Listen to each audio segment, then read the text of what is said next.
Good morning, everyone.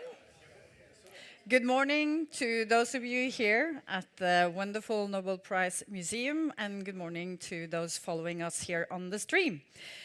Food is central to our human health and well-being, and it is central to the health of our planet. Our food systems contribute with 1/3 of the total global greenhouse gas emissions. Changing our current food consumption is thus the most effective intervention we can do, both for public health and the climate. My name is Unni Kløvstad, and I'm a head of department in the Council of Ministers, Nordic Council of Ministers. It is an honor for me to be here today and open this event, where we are launching a new Nordic report about policy tools for sustainable and healthy eating. The report is a direct follow-up of the Nordic nutrition recommendations and presents concrete proposals in order to change the current trajectory of our food consumption. Today, our diets are the leading cause of sickness and disease in the Nordic countries. Unhealthy diets can cause diabetes, heart diseases, cancer, and several other connecting illnesses. It puts a massive pressure on our health systems. New research from WHO estimates that 1 billion people live with obesity today. It is a form of epidemic happening right in front of us, and we need to break this trend. We also need increased recognition of the role of food in climate action, but still, not enough attention is paid to the role of our food systems. Food is, of course, a necessity, but we need to transition to make our food systems healthier and more sustainable. We know that we need to diversify our diets and move to more plant-based and aquatic food. We also need to minimize the intake of processed meat, sugar, and fat. For this to become reality, we need to create an enabling food environment, realizing that behavioral change is determined by the 4 A's, as the report calls it: availability, affordability, accessibility, and the appeal of the food. In the food sustainability discourse, our food producers sometimes feel portrayed as the villains. Nothing could be more wrong. The partnership between food industry, retailers, and the public sector is vital. We need to turn our focus to the great potential of our food systems and the transformative power they possess. The Nordic food sector is an innovative and competitive sector. We need to see the sustainability transition as an opportunity and create an enabling environment that provide easy access to affordable, delicious, and nutritious food. So, we have the research. We know we need to change. But how should we enable the change? Do we need a carrot or do we need a stick? Taxes on sugary drinks or a climate label on food? I, for one, look forward to the discussions here today and to learn about the findings in this new and important report. It is now my great pleasure to invite Åsa Sandberg up to the stage. She will be our moderator for this event, discussing these questions with a range of experts and thought leaders that have joined us here today for this report launch. Thank you all, and the stage is yours, Åsa. Thank you. Thank you so much, Unni, for this great introduction to what we will be speaking about here today. And I also want to say a big welcome to all of you joining us here in Stockholm, but also, of course, everyone that is watching this seminar online. Very welcome to you as well. So I have the great pleasure to leading this session today. I'm super excited. I have a background within food waste and nudging and very passionate about changing behavior. So this is going to be very interesting for me on a personal level. So when shifting for a better future, where is a better place to do that in the Nobel Prize Museum here in Stockholm? And just some security information before we kick off. So in case of any evacuation, which we really obviously hope that we should not do, we have some emergency exits and they are in the back of the room. The main entrance where you entered, but also in the back of the room to the left. So that's also where the toilets are.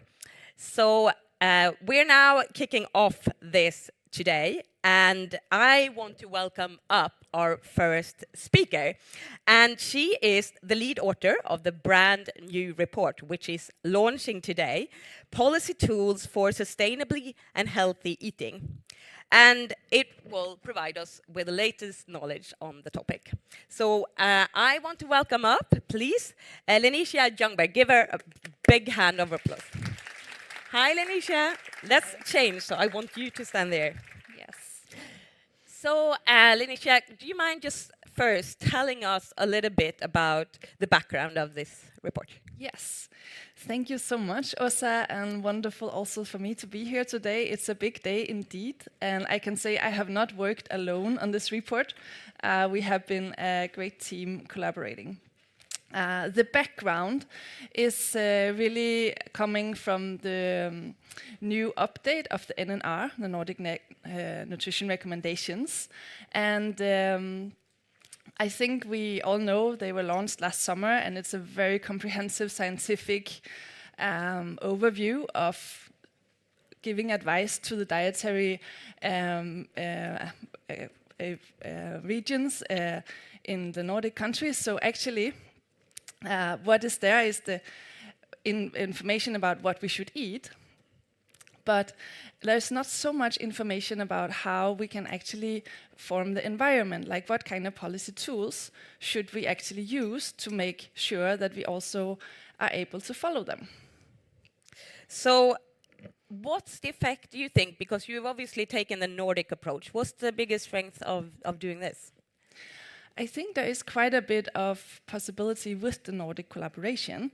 So really, what is the how can you say, we are known already for like environmental collaboration on the Swan. You know, we have labels there, and this is a part of the biggest success and know-how. And also today, the Nordic food is well known globally. So if we were able to lift actually the Nordic citizens to reaching a more climate and healthy, sustainable consumption, I think there is quite a possibility really globally even to give inspiration.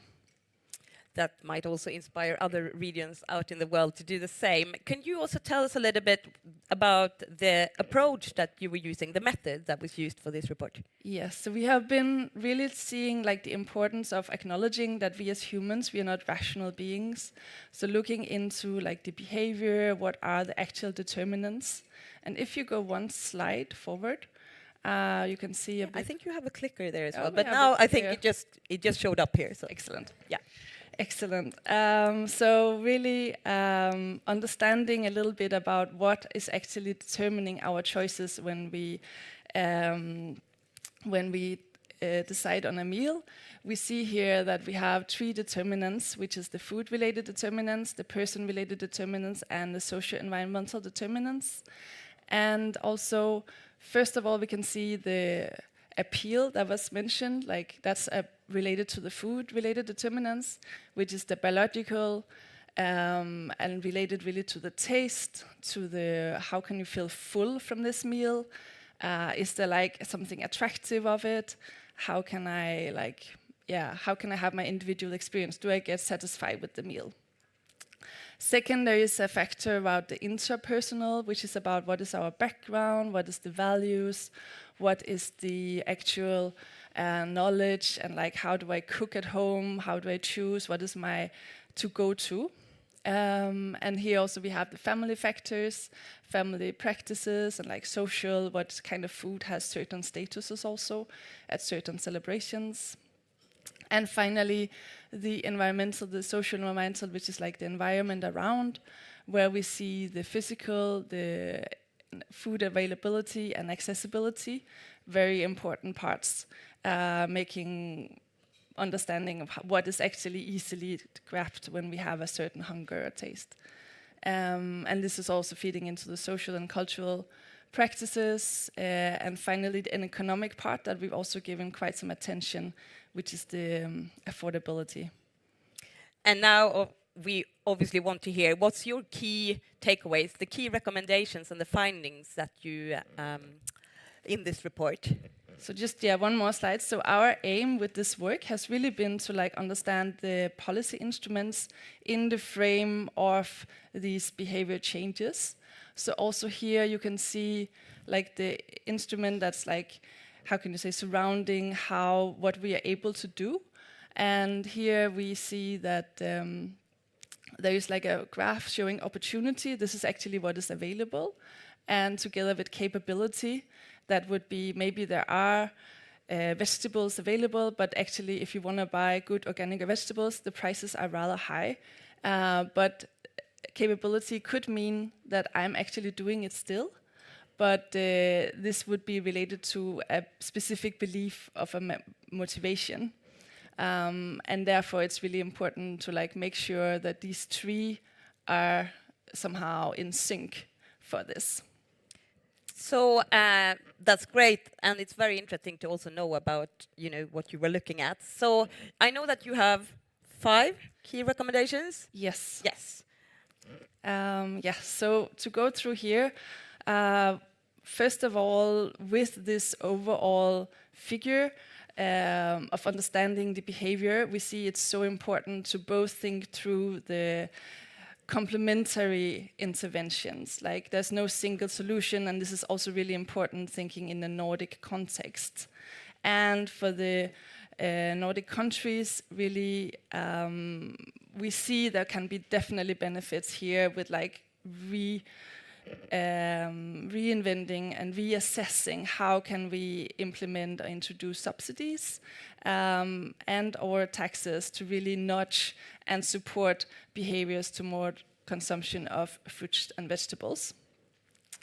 And this also goes into, we have mentioned in the report, another important part is the public procurement, how we can be even stronger ensuring all public institutions really follow policies and really have culinary education, make sure it is attractive, make sure the food, there is an upskilling of chefs knowing how to provide more plant-based alternatives. And even though this is a rather small overall a share in a quantitative setting, it has quite a symbolic effect. And finally, we have this Nordic climate label, which is a little bit building on the success of the keyhole, which can be a support. But I do think it's very important to see that recommendation in, in collaboration, in the coordination with other efforts such as the subsidies and taxes. And also we see also that there is really marketing has a big impact, how we perceive and what is in and how children are nudged to McDonald's and so on. It really has an impact. So therefore we also say going together and do some strategies about regulating on healthy food can really also be a very important step for the Nordic countries. Well, thank you very much for both writing and doing the report and sharing some of the findings in the reports. And if you guys want to read the full extent of the report, which we of course really encourage you to do, you can just turn your name badges around. You have a QR code there. So if you scan that, you will be directed to the main page where you can download it. And you can obviously also, I think you might have a link, or it will be at the end of this presentation for you people follow online as well, where you can download the report. Linisha, thank you so much, and you will be here for further questions after, if so. Thank you so much. Give her a hand.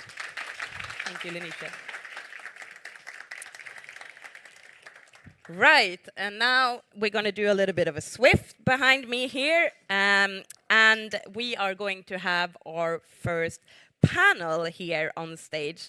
It's going to be some representatives that are from the different parts of the food chain, representing industry, representing food retailers, and also representing consumers. So I kindly would like to welcome up on stage, joining me here, Olga Grönvall Lund, founder and general secretary of Reformaten. Yes, well done. It's very early in the morning. Please give them a hand. And well done for shifting behind me here. I'm going to do this. And we also have Mats Lidholm, somewhere here, managing director from Fazer, Sweden. Are you here? Yeah, perfect. Hiding in the back. Amazing. Please take a seat.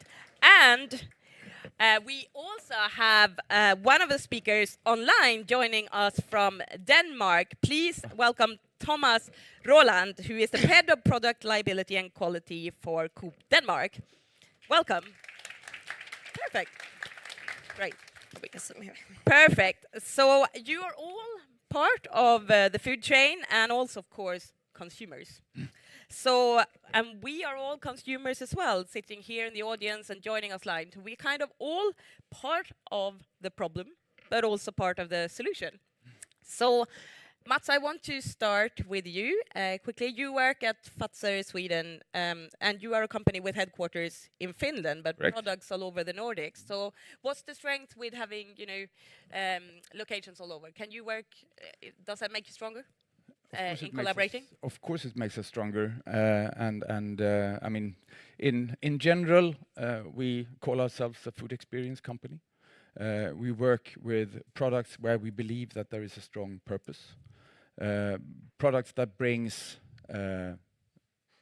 added value through nutritious content, as well as good flavors and other aspects to it in its totality.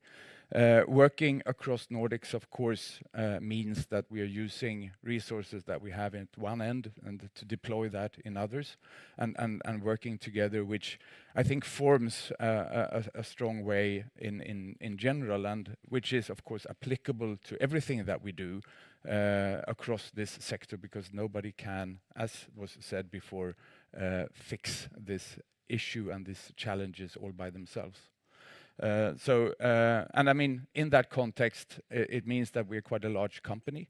That gives us resources, but also responsibilities in terms of driving the development, so that we cater for both the needs of the consumers, but take the holistic sustainability perspective into action, and then delivers good and solid products on that note.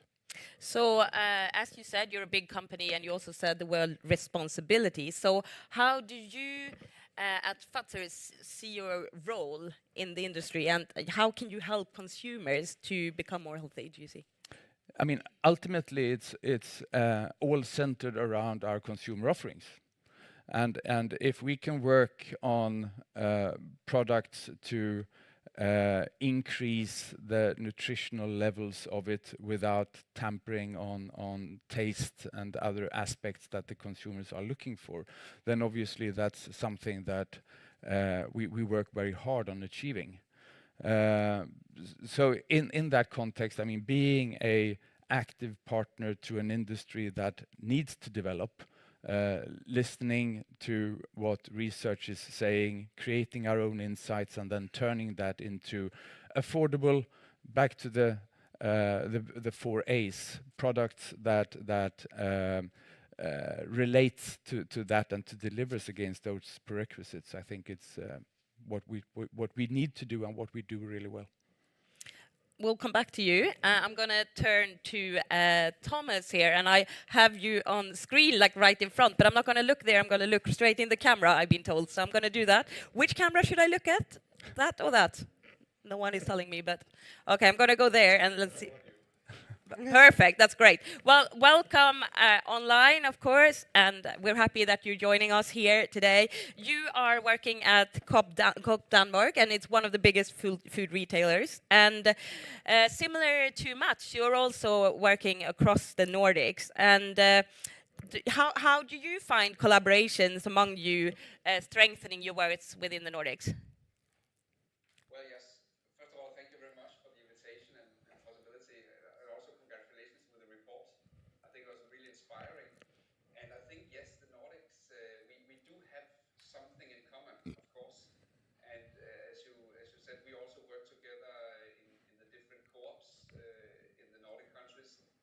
on a sourcing level. So we're trying to building up the common brands that we can sell to Nordic consumers. And of course, we also see if we can get inspired from each other in how can we also work with our customers and for instance, introduce labels like the Nordic keyhole label. It started out as a Swedish label, and I think the reason it also became a label in Denmark was actually because of the Nordic cooperation between the co-ops in the Nordic countries.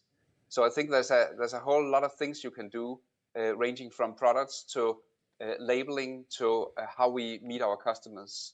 But also, I mean, you can say working in a supermarket, we have maybe an easier job than working as a producer, producing one particular kind of products, because we, no matter how our diets will develop, we still sell the products that will, so to speak, support that diet. And that's great. And you, at the same time, also have to sell products that do not kind of support, like maybe sustainable and healthy diets. Yeah, of course. So I'm just throwing a question here. Like, how do you see co-op tackling that? Like, how can you help people to eat more sustainable? Well, there are many things we can do. First of all, I think it has to do with helping people to cook. So we are starting very early. Actually, we have a program for school children where we are helping, I think 85% of all children in the Danish public schools. They learn to cook partly with recipes and products that we provide to them. And that's actually to try to be able to cook and to understand what food products is actually made of. We think that's a real challenge, because you can see that the development of our food system has worked heavily towards more and more processed food. But if customers and consumers, future consumers, do not know what's actually in this product, how can we actually use it also in a healthy diet? I think we already lost them there. So that's one way we can do it. Of course, nudging in the shops, we can do a lot also to try to convince our customers to buy different kinds of products, also healthier products, to a certain extent, of course, because if they are out for shopping something for indulgence, I'll hardly sell them peas, I guess. But of course, to some extent, we can use the format of the shop also as a way of inspiring people, and sometimes also nudge them to try something they didn't went into the shop or didn't go into the shop to try. Thomas, thank you. We'll come back to you as well. I'm going to invite Olga to the discussion. Hi, Olga. Hi. So you are the founder and general secretary for Reformaten. Can you just quickly tell the audience here and online what is Reformaten? Yeah, we are a movement that work with mobilizing public support for implementing these political instruments for enabling a healthy and sustainable eating. So we work with different kind of projects, and we look on this project. We look on this question from a holistic picture. We look on the climate, biodiversity, public health, social justice, because we break silos. We cannot work in silos. So we are a knowledge broker and transfer and push forward these conversations. And we partly work with a thing called Matbarometern, which is a survey that we do towards the political parties to see if they are ready to implement this research-based political instrument that is partly presented in this report. So that's one of the things. And then we do education towards restaurant and different projects. So speaking about breaking silos, you were mentioning that you also are in dialogue with politicians. Are they listening to you? I would say they respond to all our questions, and what we say is just what the researcher says. So we just take research report or work that our public agencies have done, and then force them to answer our questions. So yeah, they listen to us, but I would say that a very important thing with it is, like, this report is about highlighting the gap about the recommendations and the reality. But I would like to highlight the big gap between the political willingness to implement these instruments, and this report has also a lot to do about information towards the consumers and make the consumer more informed in creating labels, and that's simply not good. Like we have to make more informed decision making. The political leaders have to make it. So the support is here among the public. Like the Heart and Lung Foundation and Cancer Foundation, they did a SIFO survey just a couple of weeks ago where they asked if the Swedish population want to see lower tax on fruit and vegetables. 87% said yes.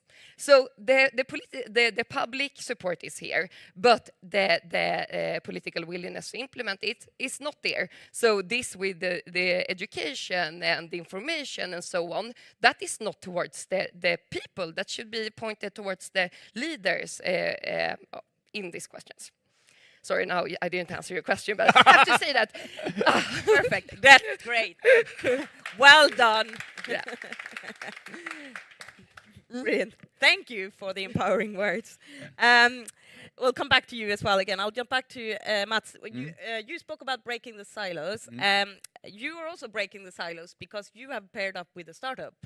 Tell us a bit about that, please. I think it goes back a lot to what I said before. Nobody can tackle all those challenges all by yourself. And you, within your infrastructure, within your partnership, you look constantly for new ideas of finding a way of kind of moving the needle in some direction. And the case that you're referring to is a Finnish startup, which we started a dialogue together with 5 years ago. They had this idea to create protein out of thin air, which sounded quite weird. We started to invest, and we are currently the biggest owner in a company called Solar Foods, who together with us launched the first product with enhanced protein content out of thin air in Singapore a couple of months ago. And this product happens to be a chocolate bar. So it's plain dark chocolate, but it contains 3% of solein, which adds 2% of protein and some iron and B vitamins to the product. Solein is approved as a food ingredient in Singapore since early this year. We are in the approval process also within the EU, and we expect that we can use Solar Foods as an ingredient, or Solein as an ingredient, by the end of next year. The good thing with this is that it's produced as a powder.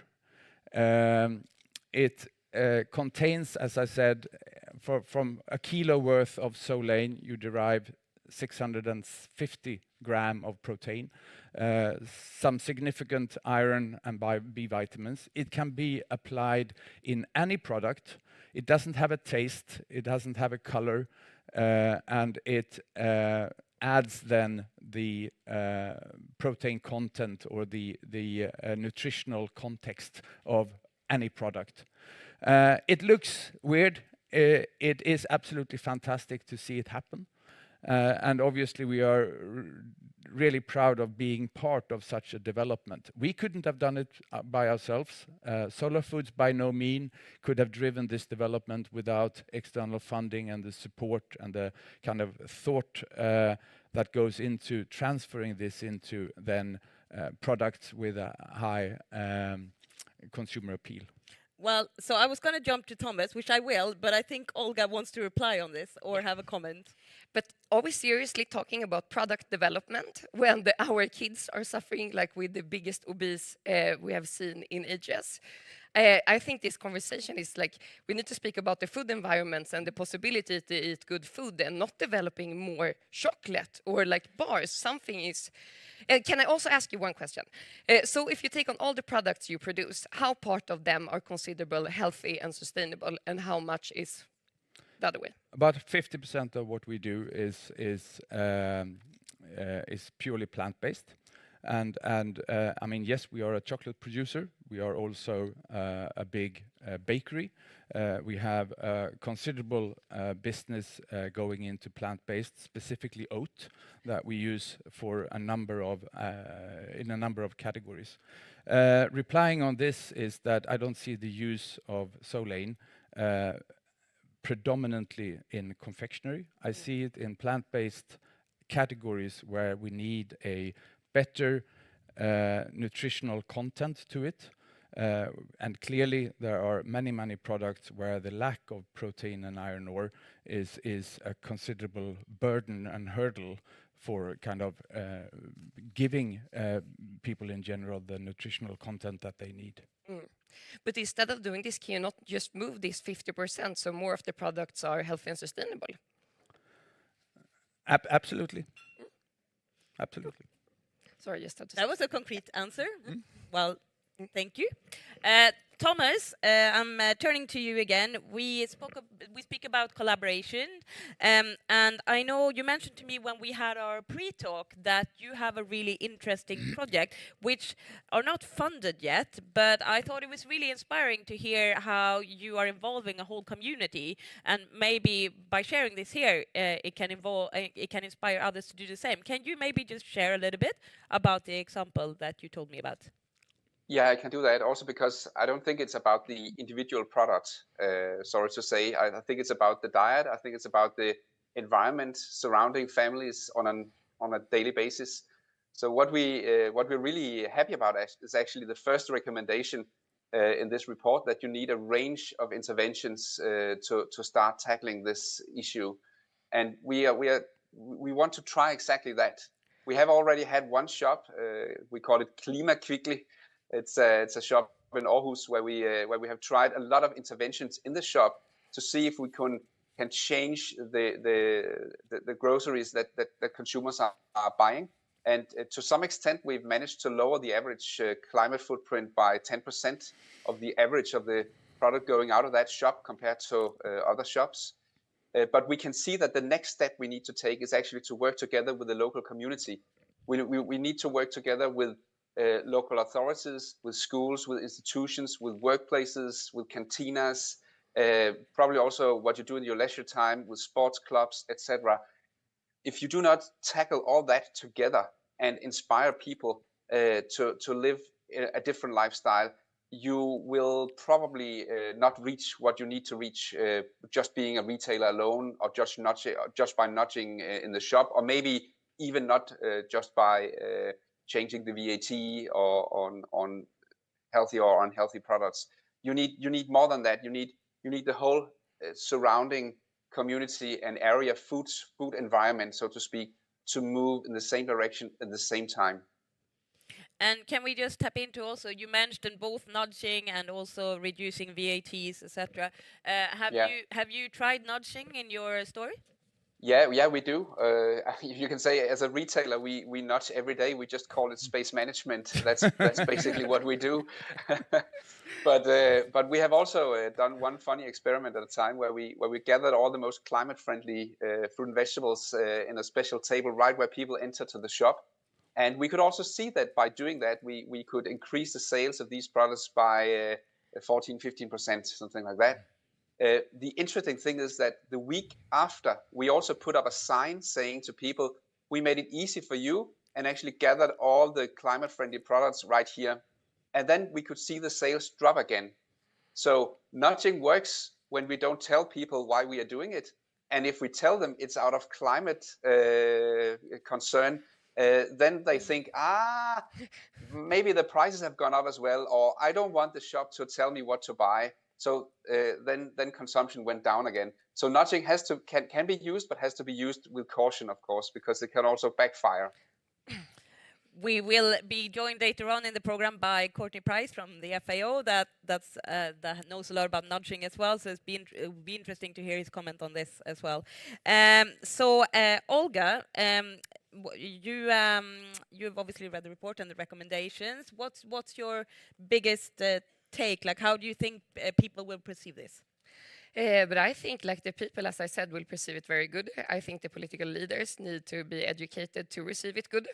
And also, like, I think it's an important thing in this question is that, like, in our movement, we don't speak about perfect consumers. We speak about active citizen that has the right to live in healthy and sustainable food environments and eat healthy and sustainable food, which benefit their health and the environment health. So therefore, like, that we just speak about the consumer and information and that we need to like higher our ambition level. Like right now, the curves are going really bad towards all the direction on all the different. Take just the planetary boundaries. Like now we speak about the climate label, but will that count on how the food production is affecting the soil health and how it is affecting the other parameters within the planetary boundaries? So somehow this is also silo work. And instead of just speaking about like, oh, nudging within a super, I say super bad market. So instead of just nudging in a market, how can we nudge within a society level? What kind of restaurants are allowed in the street? What kind of, like, how do we shape cities? How do we shape different like regions? We have to rearrange everything. So here I think like, and it's not the food system. I don't think the food system will solve the food system because the same thoughts that create the problem will not solve the problem. I'm very sure of that the food system will be solved. I think the real estate agencies that actually control the mark and like how we use the street and what is allowed in the buildings, they have a great opportunity to affect it and put also pressure on the food dealers, or what to say, that is acting on our streets. And also I think that the insurance companies will step into this question because right now, like I speak a lot about this topic, obviously, love it. And like before I've been referring to a number that is that the overweight and the obesity cost the Swedish society 70 billion crowns a year. And now to this, like the regeringsuppdrag that Livsmedelsverket and Folkhälsomyndigheten did that came out a couple of weeks ago, then the new number that they refer to is 120 billion a year. That's 2% of the Swedish BNP. So how about that we use those money to prevent these issues instead of paying for the issues when they occur? So I think that the insurance company will step in here and say that we don't want to pay for people that get sick. And the insurance companies are going to force the food industry to act. Because today, the prices that we pay for food, they are not mirrored in what consequences they give. So I think that the public will love this. And I think that the media will have quite hard to address it in the right way. And I think the political parties will have issues. Speaking about pricing, Thomas, what about pricing in the supermarkets? What can you do when it comes to, well, more healthy food? Can you lower the prices? What about VAT? What's your thoughts on this? Yes, I'm actually very aligned with the last speaker here because you need the whole society to move. You need the whole surrounding food space, the political environment, everything to move in the same direction. It's very hard as an individual retailer or individual player to do it really with large success. We have, of course, tried things like what you mentioned, also working with VAT. We removed the VAT. Of course, we didn't. We can't remove the VAT by ourselves. It's a government that has to do that. But we did that in a campaign period, and of course we saw a big rise in sales of fruit and vegetables where we removed the VAT from in that period. But basically, we just stole that sales from our competitors.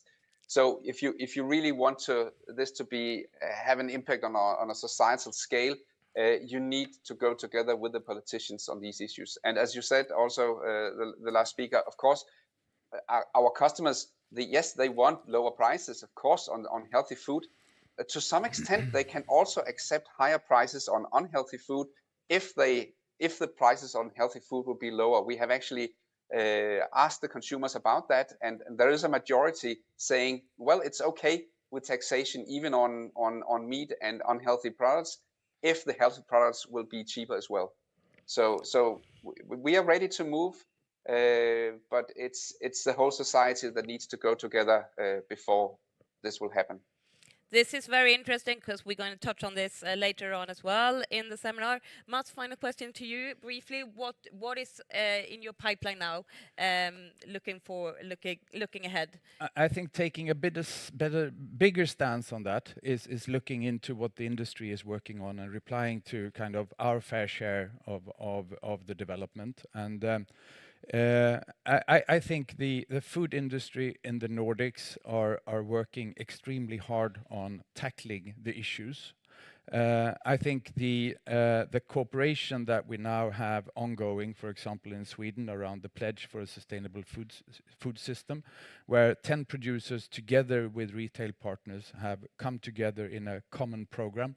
It's a wonderful way of getting focus on a question and driving the development at scale, where we really join forces in a different way. And I think that's what's one of the key, for me, motivators going forward, and it showcases how the industry is working on this to really tackle the challenges.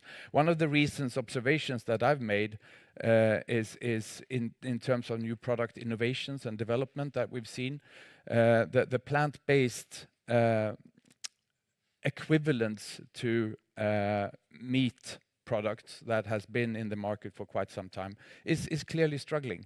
And it's interesting to see now how many of our peers in the industry is launching hybrid products, where the consumers will recognize the product if it's minced meat or if it's anything like that, but where the content now is a mix of traditional meat together with, for example, pea-based products, and that's a way again of lowering that threshold from a consumer point of view. You recognize it, it tastes like you used to, it has the criteria that you're looking for, but it clearly moves in a certain direction. So I see that also as a way of nudging the consumers in the desired direction. So I think I could be sitting here for another hour talking about this. I can't, unfortunately, but lower the threshold and more collaboration. I think definitely we're all aligned on that. Thank you so much. Also, thank you, Thomas, joining us from Denmark for this discussion. Thank you.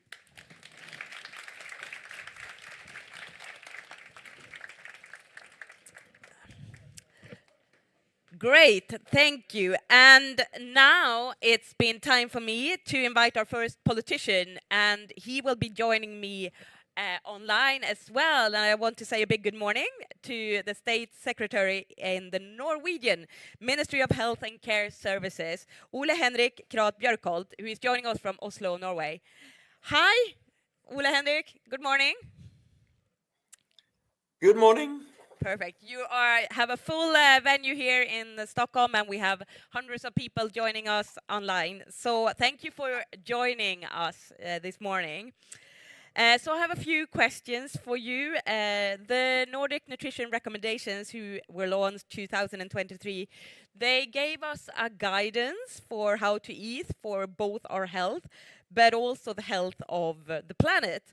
So I would love to just quickly start by asking you, how have you followed up in Norway by doing this, and what actions are you taking for people to better follow the diet recommended by the NNR 2023? Thank you very much for your question and for the invitation to speak to you all. The Nordic nutrition recommendations has given us a solid knowledge base for the connection between nutrition, diet and health, but also how it affects the environment. This knowledge is an important foundation for our dietary advice. The Norwegian Directorate of Health has been given the task from us to updating the Norwegian dietary guidelines, and they will use the Nordic nutrition recommendation as the solid base background for their work. The nutrition recommendations have already been published, and they are currently working on the food-based dietary guidelines.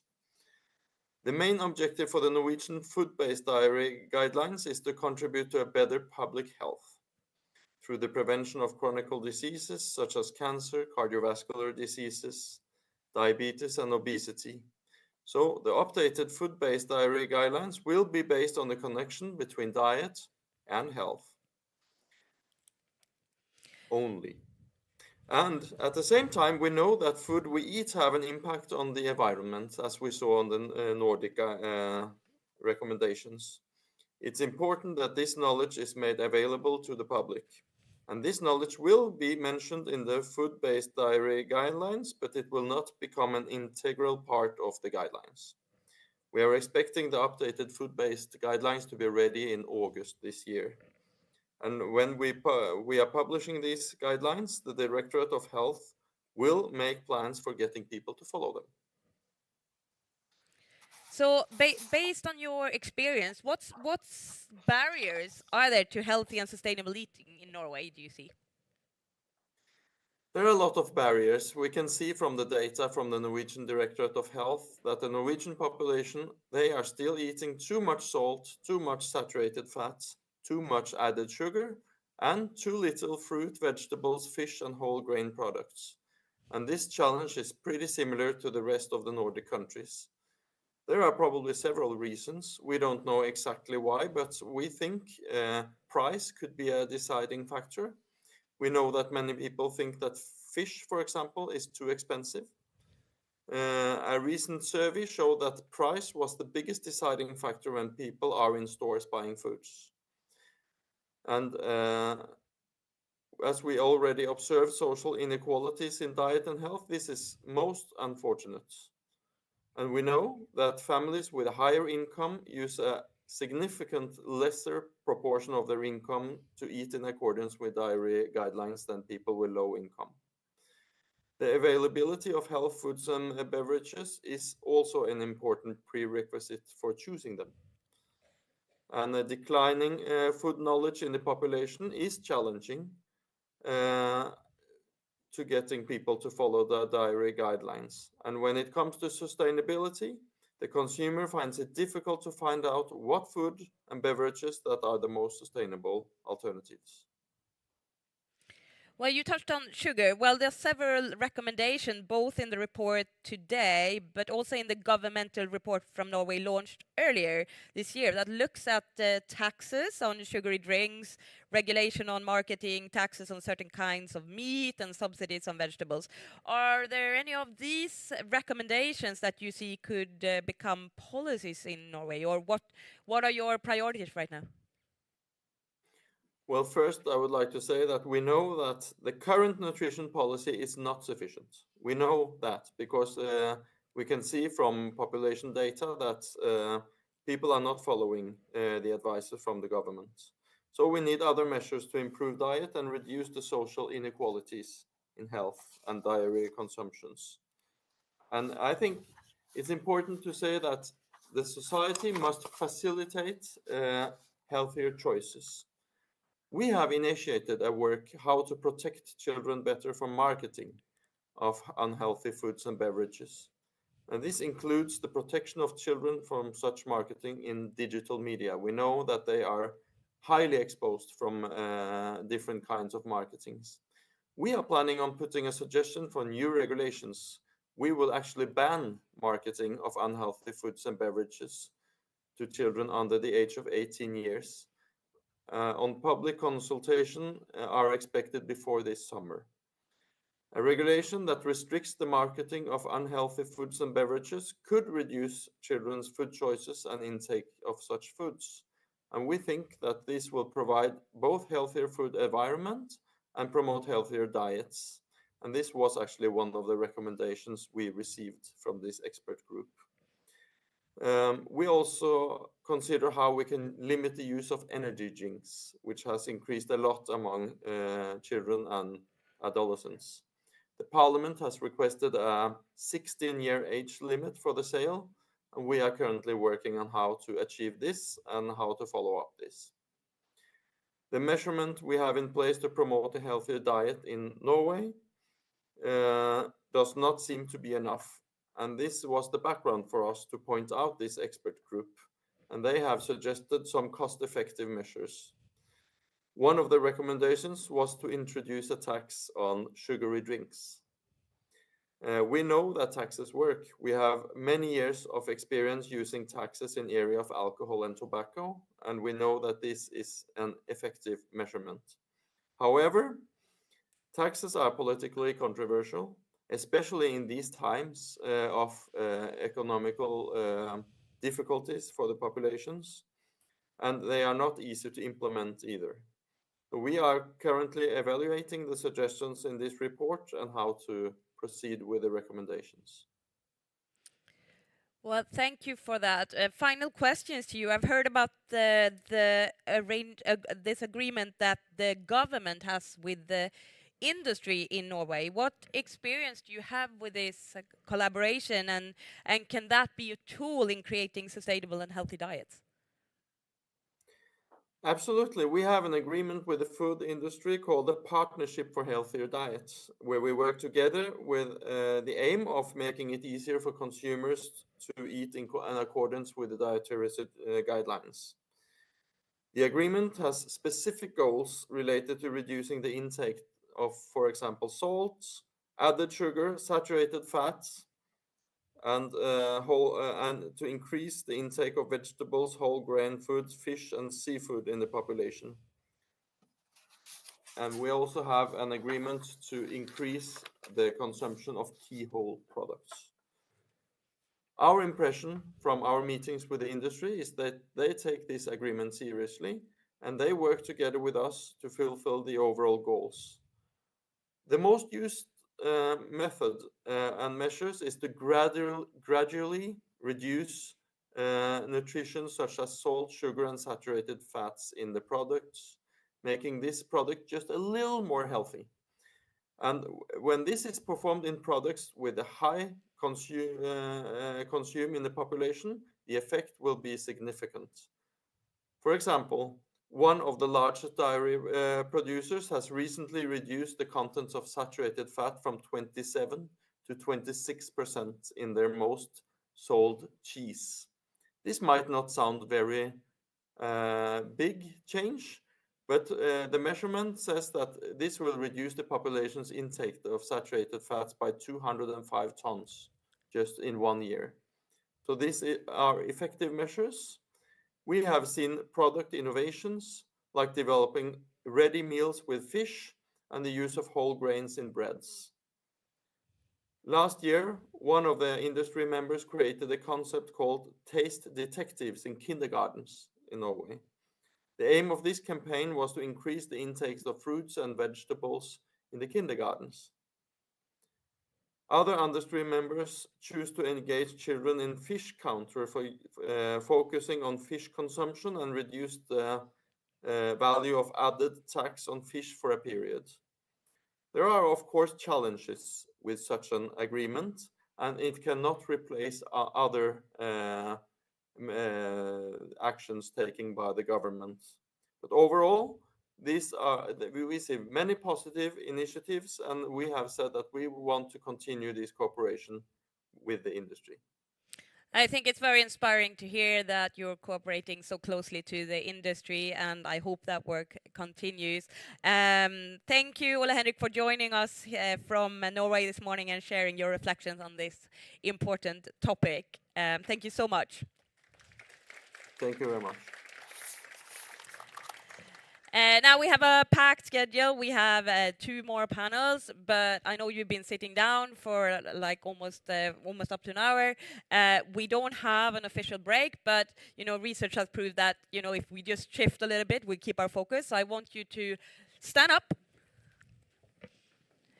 stretch a little bit. Also online, please do that. And I also want you to, we do something in the choir that I am in, and we are 500 people in that choir, and every exercise we have, we say hi to our neighbor. So I want you to say hi to your neighbor and, say good morning.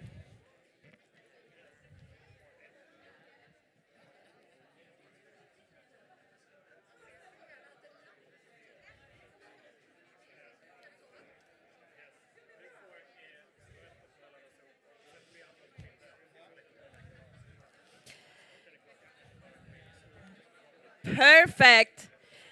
Thank you, guys. And please sit down for our next panel.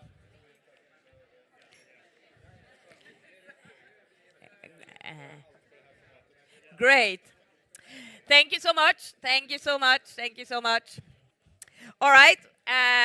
Obviously, if you need to go to the toilet, if you need to fill up the coffee, please do so. But we are going to continue this discussion now. Everyone here, everyone online, it's time to fasten your seatbelt and buckle up, because now I'm about to be joined by three powerhouses here on stage, and we are going to talk about influencing and cooking new food. And I will be doing that with Jessie Sommarström, who is chef, and she was also awarded Sweden's Chef of the Year 2022. Hi, Jessie. Please give her a hand. Great. Keep the energy in the room. All the way from Norway as well, Hanne-Lene Dahlgren, author and absolute food influencers. Hi, welcome. And also Gustav Johansson, who is the author and founder of Jävligt Gott. Hello, everybody. Hi. Great to see you.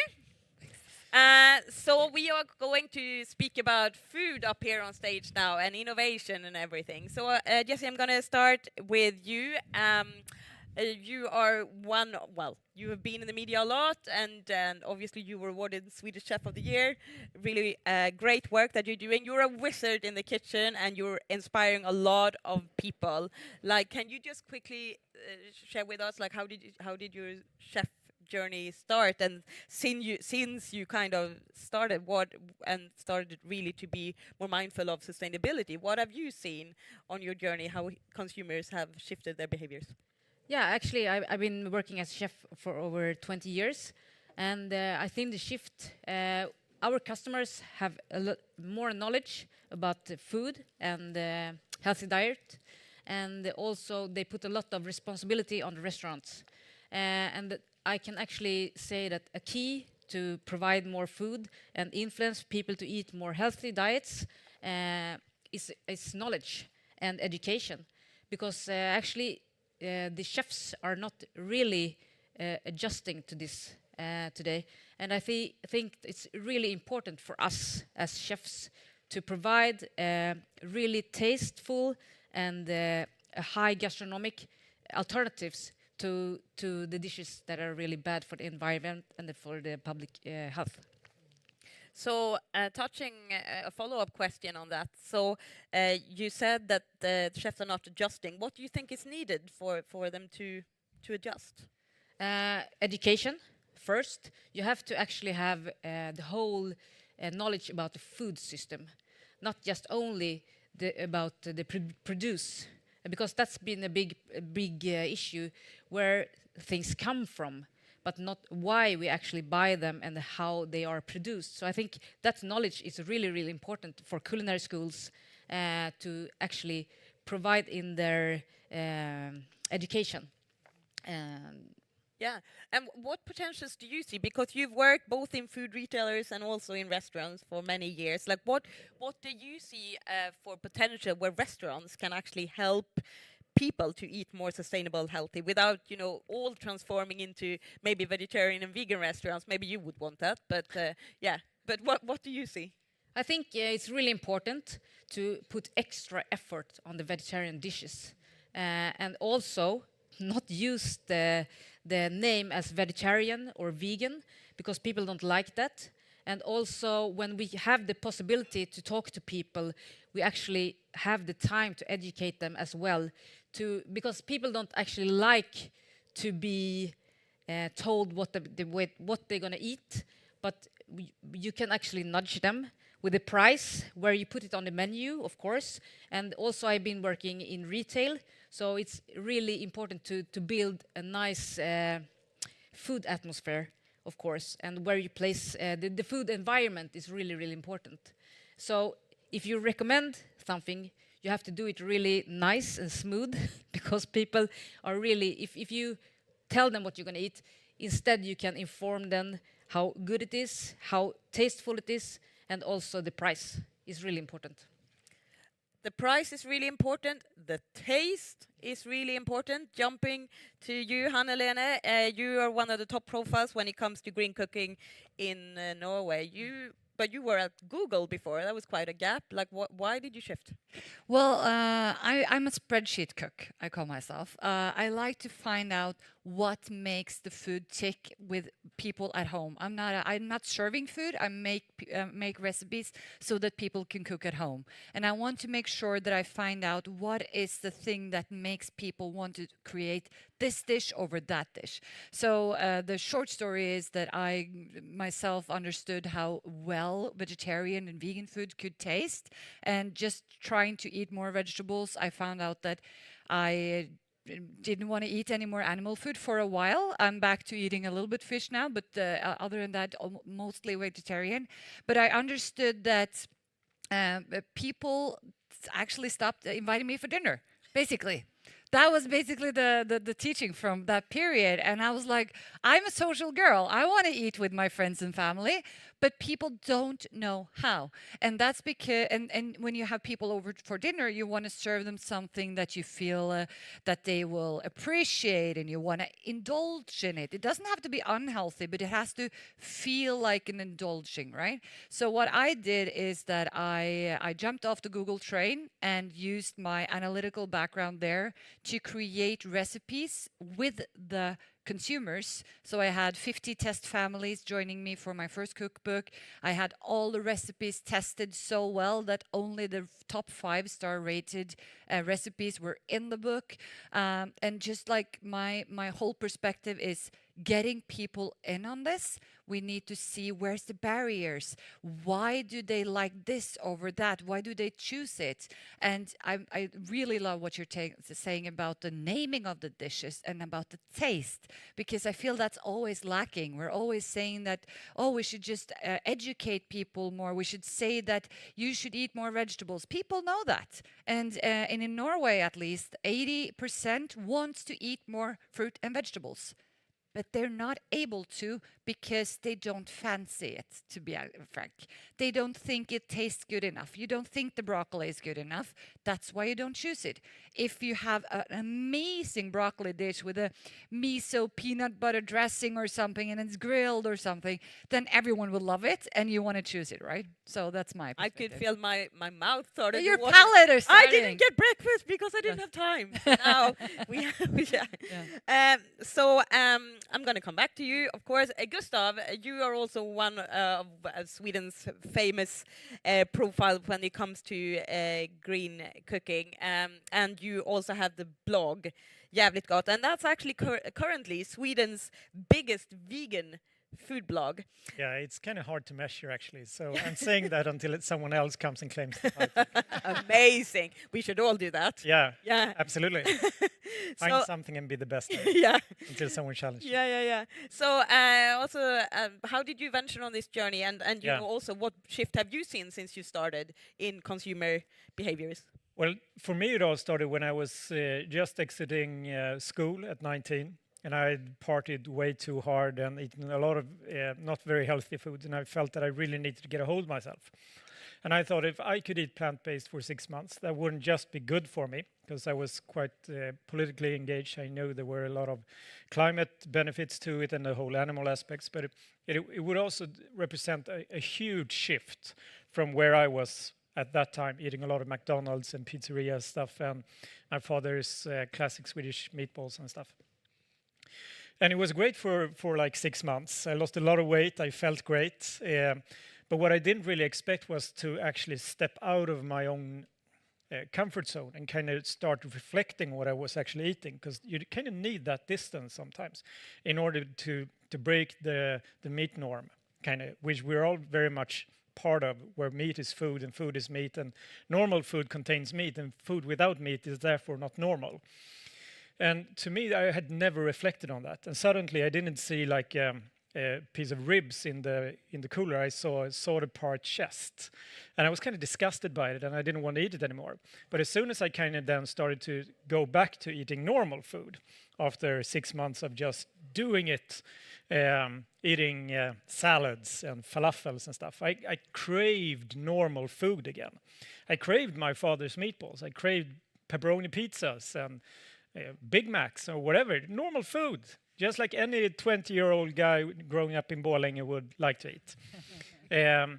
But what I was faced with was this idea that, well, that's off the table now. Sorry, you're a vegetarian, so you can't eat any good food anymore. It's back to like cornvokar and at its most some kind of a weird bolognese thing. And that was kind of the starting point for me, because I realized that if I couldn't find a way to keep what I loved, the meatballs, the hamburgers, and the pepperoni pizzas, I wouldn't be able to combine a way of finding to eat the food that I now knew I really wanted to eat. I couldn't eat sustainable and tasty at the same time, according to people. So that was what spurred me to start experimenting. And obviously, I'm sitting here in this company of these amazing women. A lot of people agreed with me that we need to find a way to keep what we love without throwing and still making that more sustainable, rather than saying that you have to choose between the identity, the food culture, everything we've grown up with, and to eat sustainable. Like, we can't make people do that decision. And honestly, we don't have to, which is so amazing. I've seen so many amazing examples of how we step by step make the food that we should eat more sustainable. And it's possible. Yeah. So what do you all see? I'm gonna, now you will do the popcorn method, and whoever screams first. What do you see are the biggest hinders? And we're speaking about policies today. What do you see is needed here to shift and maybe change policies and influence for a more healthy diet? I feel that one of the things that we're discussing the least, it's mentioned absolutely in the report, so I'm very happy about that, is the incentives for the people serving the food to actually change. We heard Co-op here talking about their initiatives and how they are trying to get people to choose otherwise, but it's just changing money for money. You need to find a way. How can the grocery stores, how can the restaurants, how can the school kitchens have an incentive of serving more healthy and sustainable food? Right now, there's no one that earns more money off doing this. You have your amount of money that you spend on food either way, and you go into the store. If you spend it on chocolate, it's super easy. There's no problem. There's no food waste for the stores. It's easy to purchase. It's easy to buy. It's not the same with the broccoli, especially if it's ecological as well, organic.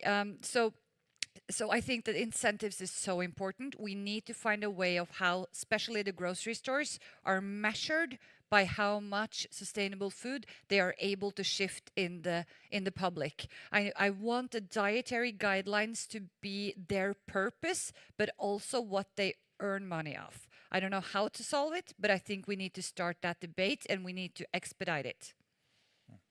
Yeah, Go ahead. Okay. Yes, I'm sure of that, because you have to be awarded when you're doing the right choice, and also you have to pay if you're doing the wrong choices. I think it's actually that easy. And also, when you have this industry, you have to do incentives for making this switch.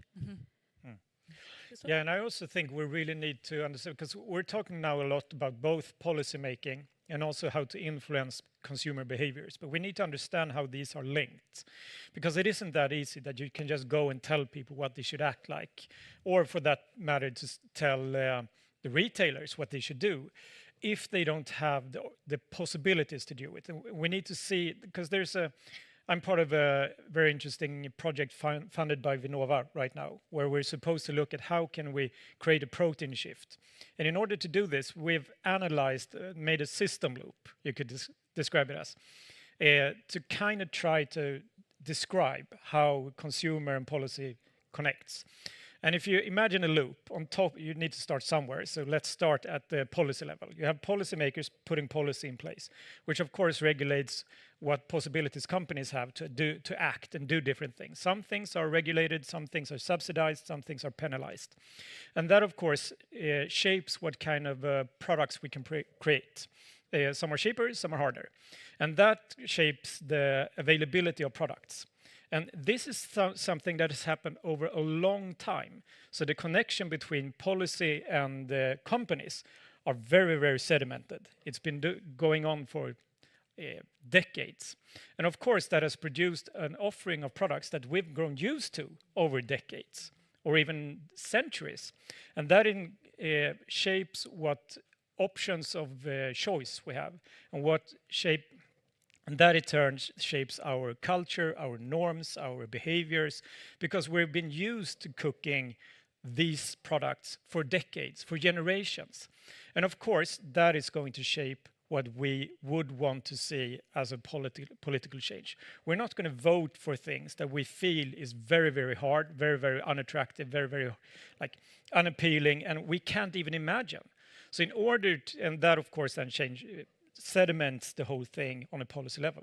So in order to change this, we need to understand that if we go backwards in this, from policy level, trying to change behaviors in people, which they don't actually have the tools to change, because the only thing available for them to eat are still unsustainable things that they've been eating for a long time, that is produced in a certain system that is very sedimented.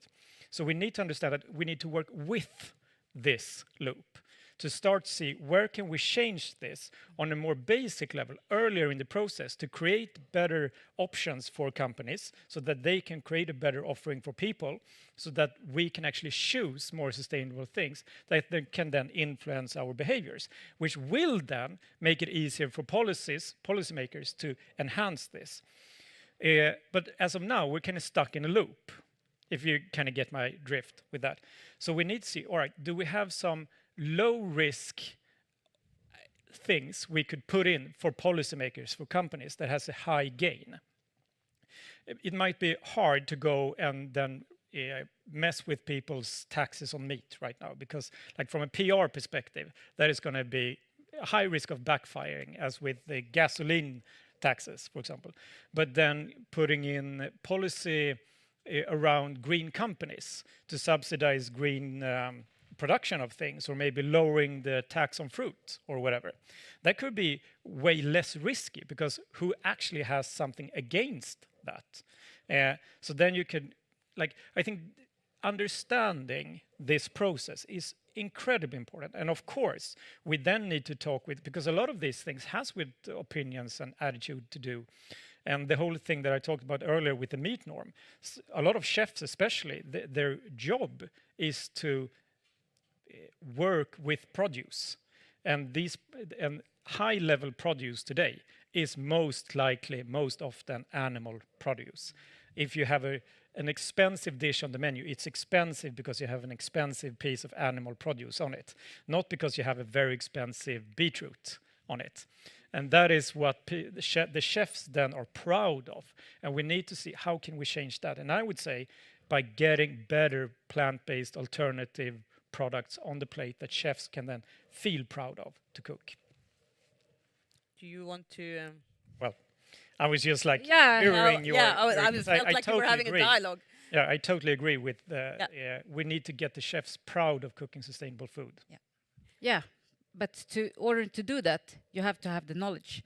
Yeah. I think that's a real issue. And also, when you're offering, if you want to reduce the meat, I think it would be a really good idea to have a branch standard, because everyone is really insecure about lowering the meat on the plate, and also we have a lot of big portions in Sweden, especially on the lunch plates. So I think the restaurateurs and chefs and the restaurant owners are really scared. If you do that, they're going to lose the customers. So if you actually have a branch standard that you can stand behind and we all go together, this is a kind of break the silos, as Olga talked about earlier. We have to work together to make this transformation. Yeah. If everyone do it at the same time, it's so much easier. So I think we need that to work, to come together, everyone in the restaurant business, to do the change and also optimize our options of vegetables. Not to say the least, also the public sector, which actually sells or serves 78 million portions of food in Sweden each year. So that's a huge possibility. If we can get them on board on such a gathered thing, that could be a huge driver. Speaking about public sectors and also schools, which I know that you're really passionate about in Norway. So where do you see the shift needs to go when it comes to schools? So in Norway, there's going to be a gasp through an auditorium here. We don't have school food. We bring our there you go. We bring our own lunches. So we don't have the same possibilities as Sweden have to change the food system that quickly, because you can of course just have a policy change that it should be this and Exactly. that. Yeah, We should. vegetarian. Yeah, you should We should be able definitely. to. But in Norway, you have your matpakke with bread and cheese and leverpostei and all the other stuff. And one of the most problem with the school and food in Norway is that the education part is also lacking highly. So it's the least amount of hours in any subject that we have in school is food and health. And food and health, the curriculum is also not a state curriculum. It is up to the schools to decide themselves what curriculum or what books you're gonna buy in for. The curriculum is of course standard, but and this is my pet peeve. In Norway, we have 650 of the schools having this curriculum that is called Matopedia, and that is actually made from the meat and eggs lobby. It's provided free for the schools as a digital classroom with 227 recipes. 42% of them are with just sugar and white breads and confectionaries and stuff. 4 of them, 2%, is fully vegetarian, plant-based meals with a protein sufficient amount and everything. So the smallest class that we have, or the smallest subject that we have, is being used to make cakes and meat, and the sustainability, healthy food, the education that you get is the meat diet's way of communicating.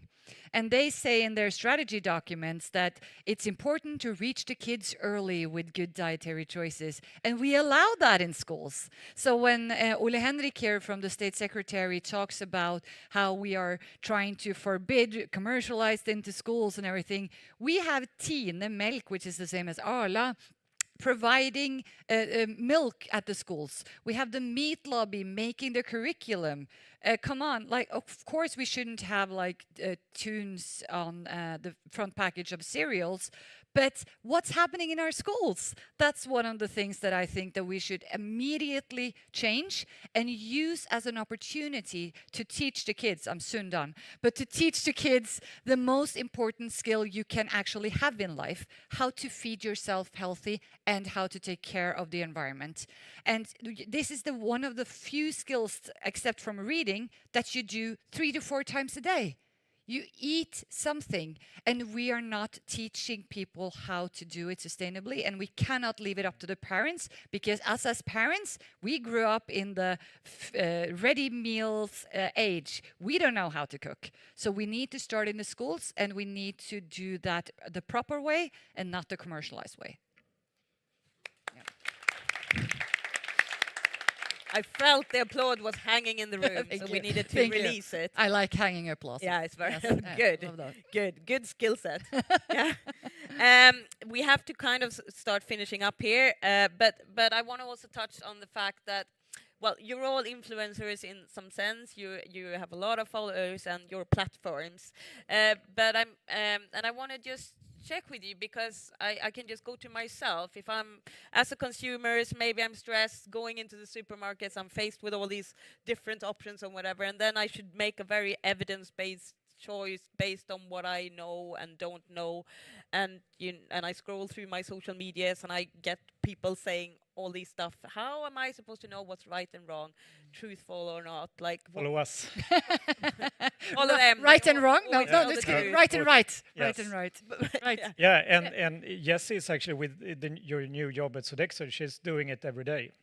She's going to make sure that it's going to be easier to actually eat more sustainable food in the schools. Yeah, but I think it's really, really important when we can shift the norms, that we actually really have evidence-based facts, because it's really hard today to know what's really important. So we have to have the responsibility to learn about the whole food system change, and also it's really hard for people to understand what's not evidence, and what's not, to mislead the people that are following us. is really problematic Yeah. today.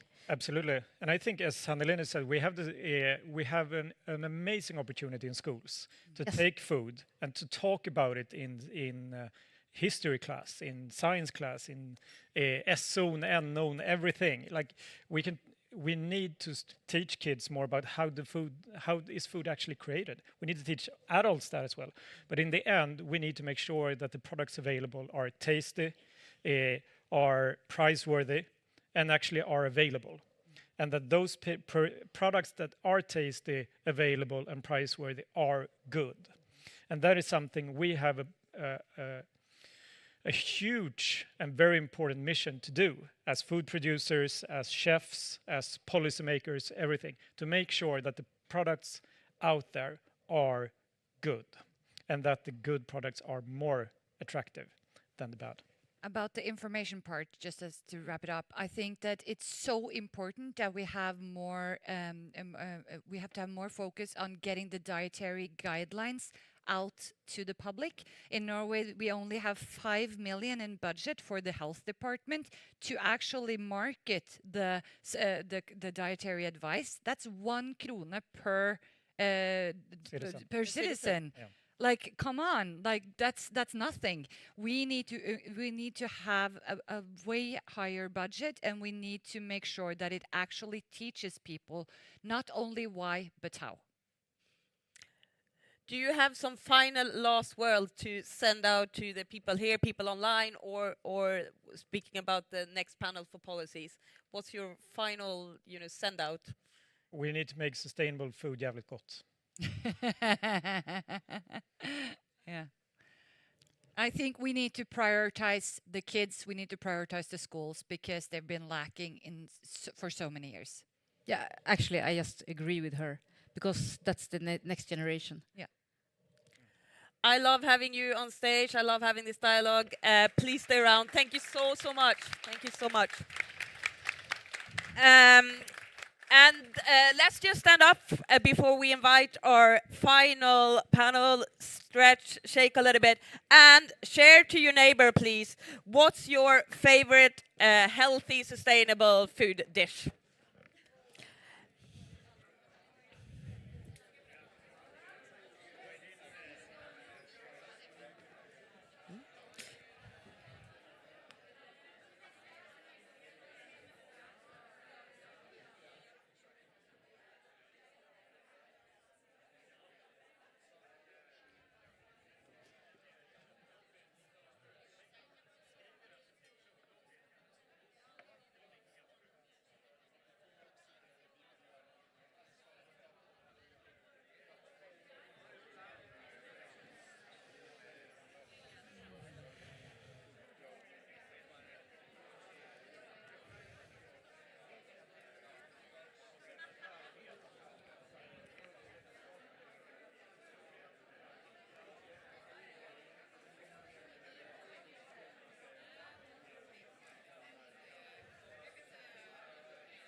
Right, everybody. It's time to sit down for our final panel. This is going to be a bit challenging, I think, but please sit down. Please sit down. Thank you. Thank you very much. Okay. Thank you. Thank you. And now it's basically time to invite our last panel to conclude this discussion.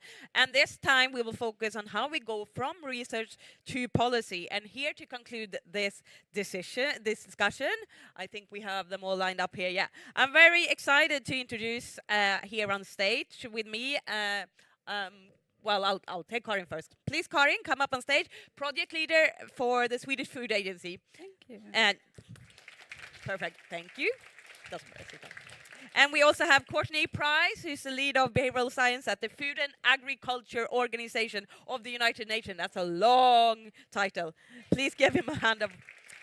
And We also have Therese Lindahl, who is the program director at the Bayer Institute and also researchers at the Royal Swedish Academy of Science. Welcome to the three of you, but we also have one more panelist joining us here. We have Marianne Bigum, who is the member of the Committee for a Sustainable Nordic Region at the Green Left. Marianne, welcome here, and I think you should also get an applause. Thank you so much. Hi, Marianne, just checking that we can hear you properly. I hope you can. Yes, I think we can, but if we can increase the volume a little bit, that would be brilliant in the room. Thank you. Welcome, Marianne, and welcome to everyone on stage. So I'll start with you, Courtney. Welcome to Stockholm. Well, thank you. You're based Tusen in tack. Tusen tack. Well done.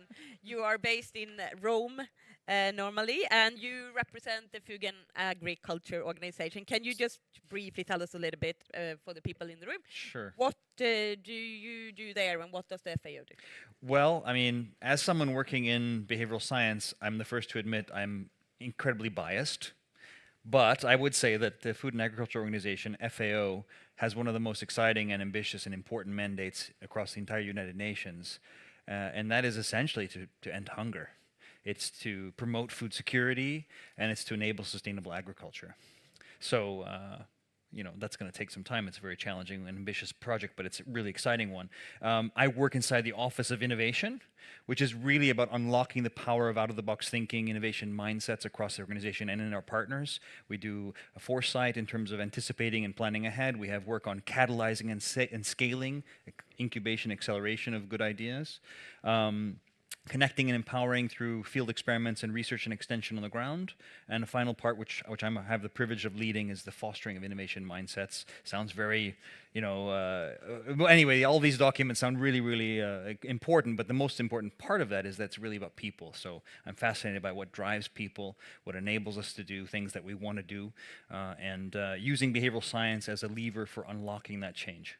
So that was actually my second question. So you're probably a bit biased on this one, but like, what do you see the role for increased behavioral science approach when making, creating new policies? Like, what potentials do you see? Okay, well, thank you for that's a huge question, and I'm sure that I will only start to scratch the surface of the answer. But you, I think, really captured the main point of the answer, my response in your question, which is you are biased.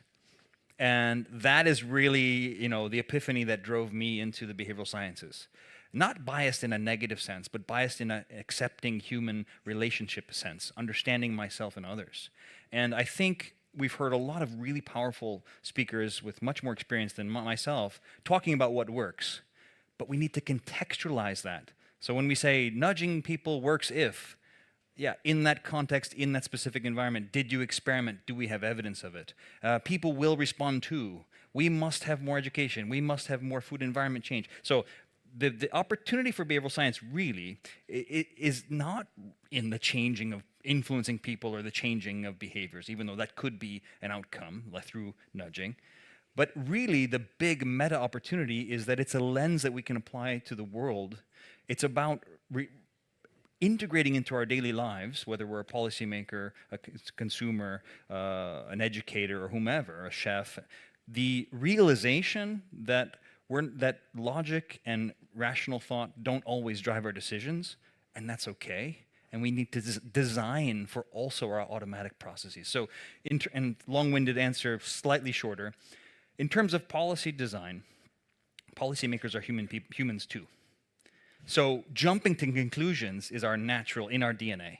So policymakers are jumping to conclusions as well. That's why it's so exciting to have initiatives like the report that's come out that are pushing for more experimentation and investigation. And this is where behavioral science can do two things. It can inform policy processes by helping them be based on the evidence of what actually drives behavior in addition to knowledge and intention. And it can reimagine those policy processes. And this is one of the things we're working on in FAO is, can we think of policies as in a laboratory setting? Can we co-design policies with people? Can we reimagine citizen science to be a co-creative process? This is a way behavioral science can inject its support into policy. And it's not just about how, it's also about when. When is this evidence being used in the policy process? In my limited experience, it's quite often at the end when people say, why didn't this work? Fix it. What about if we actually put that evidence at the beginning? We have strong evidence for why people do what they do, and that drives our policy process. Anyway, so that's some of the ideas, informing and reimagining the process. This is super interesting. We'll come back to you as well. I'm going to move to Therese, who has looked into this with the policy. You are at the Bayer Institute. Just tell us a little bit, what focus is your research?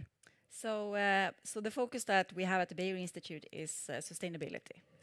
But my focus is I lead one of the research programs on behavior, how behavior connects with sustainability. So I would say I work in the intersection of economics, psychology, and sustainability. So we're looking at human behavior and research about that. And so the last maybe 5-7 years, I've looked more into consumer behavior and especially food consumption behavior. So trying some of the nudges and looking into more what evidence is there on the different types of policies and also what support do we have for different types of policies. So that's sort of what I've been up to lately. Great. And I know that you focused a lot on looking at policies, which we are now putting our spotlights on. You've done a big survey with around 2,000 people around the topic. Can you share a bit about the findings? So I was so intrigued by some of the findings from earlier surveys today when we talked about that people want to see health. So this survey was about sustainability, and we wanted to really test, so because we often heard that there is a low support for some of these hard policies that we see, meat taxes and so. So I wanted to just see what is the public opinion at the moment on these things. So I asked about kind of tough questions. So it's a meat tax. And I also asked about the carbon labeling, like make it mandatory, and carbon budget in schools, for example. So kind of hard measurements, but also a tax is not only a tax. Like we have to decide when to implement it. We have to decide when, the level of the tax. What will we use the revenues for? Can it be used in combination with VAT removal? So I also asked about how we can design these to see if that kind of affects support or not. And what was your biggest, were you surprised by the findings? So in general, there was quite a low support for these kinds of measurements, which may not be that surprising, but there is also something that it's really not constant or absolute, the support. You can actually design to increase support. So that was the way you present the policy package, even though it would cost the same for the consumers in this case, had an effect on acceptance. So this was surprising. So that is something that we should think about, how we communicate about these policies and use them in combination, I think is one learning lesson. And also I should say that the one that had a big support or had that they would accept it was a mandatory carbon labeling. So we heard that as a recommendation. So that is, I guess, good news. But the low level of support was surprising in some case because even VAT removal had a low support, but it was for plant-based protein. So, and I also explained that we need to, fund that somehow, and that could mean something. So, but so it's that's sort of a summary of the findings. We'll come back to you as well. I'll turn to Karin first, and then I'll move to Marianne. Karin, you are also involved in consumer behavior. You work at the Swedish Food Agency. Can you just also inform the audience a little bit and our online listener what the Swedish Food Agency does? What we do. I mean, what I do. What you do. Yeah, we do a lot. But I work at. They should be doing. Yeah, exactly. But I work for the unit for sustainable food consumption, and I'm project leader for our recent work, where we have handed over proposal for national goals for sustainable and healthy food consumption to the Swedish government. So that's what's new from the Swedish agency. And what did you hand over? We handed over a proposal of national goals. Yeah, it was a report 1 month ago, and we did it together with the Public Health Agency. But I want to start from the beginning. I have to say, I agree, and we agree that dietary guidelines, they won't solve this. We cannot continue putting all the responsibility on the consumers. So we have to shift the focus, and we have to work with the capacity and ability for the society to change. And someone needs to take the lead. and we want to see someone to take the lead. And we want to know, they have to show us where we need to go. And we're talking a lot about sustainability and healthy food, but we need to be concrete. What does that mean? We have to set goals, and the goals have to be followed up. And that is why, why I talk about this is because we think in Sweden we need national goals on this topic. If we have national goals, we have something to work towards together over the whole food chain. But they are handed over to the government, and they have to be approved. So now we keep our thumbs, and we hope that the government is brave enough to actually approve these goals. And I hope every one of you will help us with this to get the government to approve these. But I also have to say that the goals, they're not dietary guidelines. They are goals for the whole population. It's for the population level, so it's for the society. It's for the municipalities, it's for the regional actors, it's for the food business sector, and it's for the civil society to work towards, to make it easier for us, for you and me, to make better choices when you buy and eat food. So we lift up the responsibility some levels. So that's what we are doing right now. That's great, because I really do think that there is a definite need to make it easier to make the right choices wherever in the food chain we are, but definitely as consumers. I will move to Marianne, joining us from Denmark. Hi, Marianne. Hi. So we are speaking about the government here in Sweden hopefully being brave enough to approve what's been handed over. I know Denmark has gained a lot of attention for incentives done to increase sustainable food systems. Can you maybe share a little bit about the work that the Danish government is doing to really increase this? Sure. It's been actually this government, but also the government before, it's been like over a long period we've done different types of things. One of the things is that we've managed to, in the national guidelines for what constitutes, healthy food, we've implemented the climate aspect. So that took some time, but we really have seen also a bigger push from the public and a strong will from the public to actually think broader and actually think about the food. Then we just last October actually finally had it might be the one that you're referring to. We agreed on a Danish action plan for plant-based foods. Again, it's been like years of heavy push from various parties in the parliament for this, but just to have it, I think is really good. The critique is that it's I'm not in the government, so to say, so I can take a little bit of the critique, but basically the action plan is not really, it basically just put together all the things that we have been agreeing upon over the last few years, but still is an action plan, and I'm quite happy to have it. So in general, we see that the issues of healthy food in relation to climate,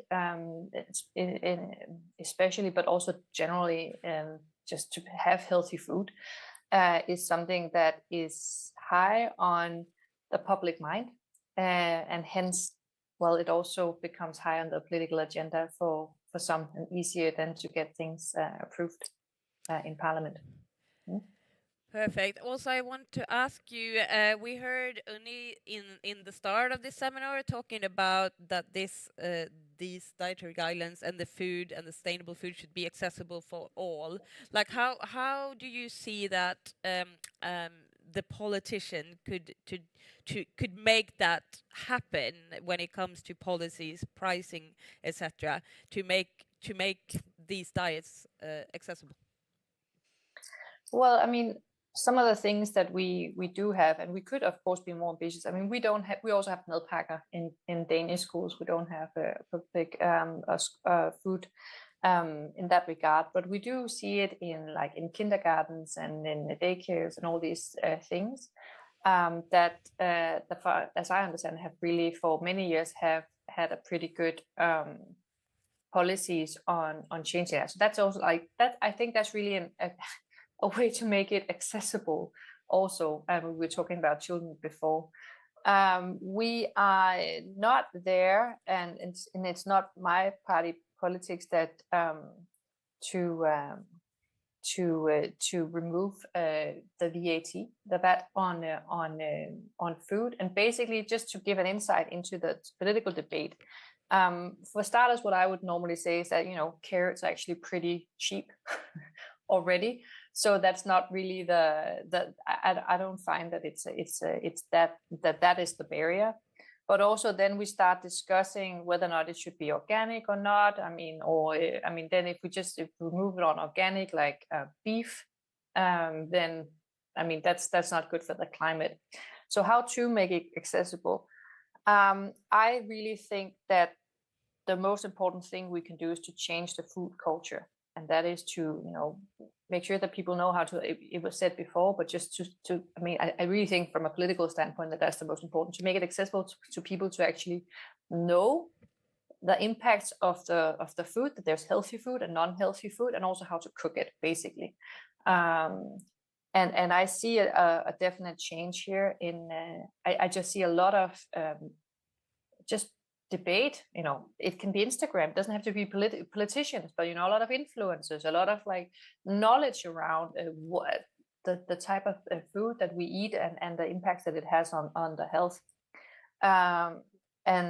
Well, a lot of good examples on we have really good influencers that will tell you how to cook and good recipes, and I think that's it may not be the one that you would typically hear from a politic point of view, but I do think that that's the main driver for how to make it accessible for people. Thank you for that. We did mention also in the previous panel about the importance of education. So I think that's definitely you're definitely onto something. Courtney, at the FAO, you're looking into behavioral environments, and you've done a few experiments, I know, and you also mentioned to me that there is some great research that has been done on Nutri-Score, for example. Can you share a bit about the findings? Sure. Yeah, there's the Pierre Chandon, for example, is an incredible researcher at INSEAD, and he and his team have done a lot of interesting experiments around food about Nutri-Score, as well as meta-analysis on effect sizes around different nudges. But I think the main message coming out of the research may maybe even stop us a moment, and that is that food choice, if we have to generalize, if we try to generalize, by and large, it's not a knowing problem. It's not about what we know. It doesn't, in the moment, it's not driving our decisions. And we were talking about, the best intentions when you're in the supermarket line with 3 screaming kids demanding a Kinder Egg. You cave. The necessity of the environment drives you to do the wrong thing, and that's not your fault. In fact, comes back to my main point about this epiphany I had, that no one cares about my epiphany, but enabling others to have this epiphany that, rationality is not the only driver of the bus. Yeah. So in this case, what we've been doing in FAO is, so on the Nutri-Score aspect, I think Pierre says it much better than I would. And that's about this idea that they're, categorizing the way we influence food choice can be thought of in three ways. It's knowing, the head, feeling, the heart, and doing, the hand. And by and large, the research suggests that if we really want to influence food choice for good, sustainability choices, we need to work with the hand. We need to make those choices more easy, quicker, faster, simpler, so our daily life doesn't get in the way of our good intentions. The second level of that, and those effect sizes are much larger and much more powerful than the other 2 categories. But when we think about the other 2, affect or emotion is also a really, really exciting area. And this is where, Pierre talks about an Epicurean revival, And our previous panel talked about, making vegan or sustainable or other choices more attractive through marketing language and or just not necessarily talking about vegan. And this needs to be tested. Once again, all of this needs to be tested in context, but there is a lot of robust research to show that, and in Pierre's research, he had sizzling Szechuan green beans instead of, vegetarian option green beans. And people really liked the sizzling Szechuan green beans a lot much more, even though it was exactly the same dish. So affect, food is about enjoyment in many respects, and taste, and as our previous experts talked about. So getting that taste, not only being able to produce and create those tastes at home, but also being able to recognize them automatically, quickly, using our automatic system. Oh, sizzling Szechuan, that sounds good, rather than I need to use my knowing, knowledge, logical self, which is very slow and not very effective, to remember that I told myself I want to try more vegan options, and here's a vegan option. All my friends are having burgers, but I definitely should. It doesn't work. So that's the thing about Nutri-Score. And by the way, Nutri-Score is really great, especially on the already pushing consumption of the top third of the sustainable and healthy choices. It doesn't really have an effect, according to Pierre's research anyway, on the medium and lower. So it's not reducing our chocolate bar cravings or consumption. It's boosting our knowledge, or maybe how much seaweed we eat, if we already kind of wanted to eat seaweed, right? So this is the kind of thing that we need to think about. And this is where I get back to, our default, our intuitive, or let's say our societal, ever since the Enlightenment, we've overemphasized the power of our own rational thought. And this has got us into trouble. I'm not saying we abandon knowledge. It's critically important, and education and creating a foundation, especially in the youth, is really important. But anyway, I'm getting off topic. I apologize. So to answer the second part of the question briefly, we've been doing experiments to both try to influence food choice, but the meta reason is I'm trying to help, our office is trying to help members of our partners and FAO itself experience behavioral science as a way to unlock more experimentation. So that's the meta goal. But the specifics were we did a classic experiment on choice architecture in one of the cafeterias in the building, changing the placement of healthy items, changing the colors. We did a bit of all but the sink, all we say in America, all except the kitchen sink approach. You throw everything at it. So we don't know which of these elements of the nudge or super nudge actually was the key factor, but we definitely have strong indications that placement was really critical. And the major result that this was done together with Ideas 42, an incredible behavioral science consultancy nonprofit, we found that we shifted towards the proportion of fruits to sweets dramatically changed. So people bought a lot more fruit than they did sweets prior to the experiment. And there's a lot of other things. But that's one of the examples we've done in terms of co-creating, co-designing the investigation. And the last point I'll say is that behavioral science helps us remember not to skip finding out what the barrier is. If the barrier is knowledge, we need to educate. If the barrier is convenience, we need to change the placement. If the barrier is social cohesion, we need to think about dynamic norms, right? So this is the thing that I think the barrier analysis is so critical, and it's not in our natural DNA to think about it. We want to skip to the fun stuff. Oh, let's nudge them this way. But the research part is where it's at. I think that's very important. I also want to skip to the fun stuff. Yeah, well. Yeah. Karin, about co-creation, I know that the Swedish Food Agency has done a lot in engaging people to invent solution. You have what is it called? The Citizen panel. Yes, yeah. Citizen panel. What wins do you see from these co-creations?